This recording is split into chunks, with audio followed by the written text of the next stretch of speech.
Ebola epidemic of 2013. The three countries at the center of the outbreak were Guinea, Liberia and Sierra Leone, all of whom experienced severe shortage of clean water. But the countries rose up to the challenge, and there are lessons to be learned for the rest of the world. I've been speaking to Musa Ansumana Soko, who leads a group called Water, Sanitation and Hygiene Network, or WashNet.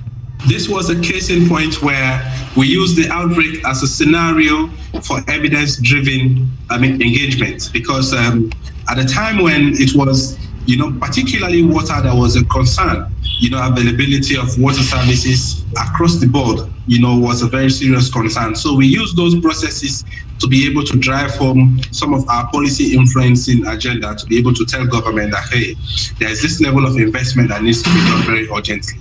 And then we had a lot of critical stakeholders coming on board, like the two water utility companies, like the Guma Valley, that is responsible for water supply in Freetown, and the Sierra Leone Water Company that is responsible for water supply at the provincial levels, activating their own levels of engagement as well to also keep the prevention agenda very forward. Like, for example, trucking water to communities that are very far to reach and communities that ordinarily cannot connect to pipeline water services. Let's talk about another practical problem here. So, creating this new source of water would be a place where people would want to congregate, and that could spur the spreading of the virus. So how do you ameliorate that particular situation in practical terms?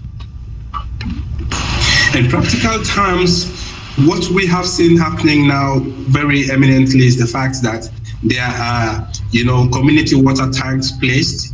They've been in existence during the Ebola outbreak, and some have been added. So this also decongests the rush level.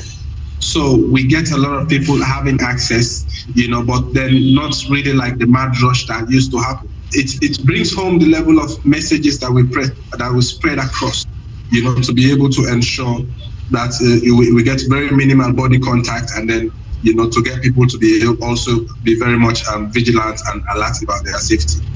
And one of the key messages from the WHO to people around the world was to wash your hands thoroughly and often. What advice do you have for people who don't have ready access to water in Africa? Absolutely, that's very correct. And I very much agree with the WHO recommendation. We have recommended, basically, a lot of people do have hand washing stations in their homes, in their offices, in their communities, but others do not, particularly when they are deprived of water access. So we also have other means like using sanitizers, which is in fact very common in all of the shops now in Sierra Leone, to be able to also serve, as part of, the means of preventing, further outbreaks and infections. But sanitizers are a bit of a luxury, are they not? This is the more reason, like I said earlier, that government need to also scale up interventions that is seeking to increase access, and expand services to water supply and sanitation services that people can get. And that's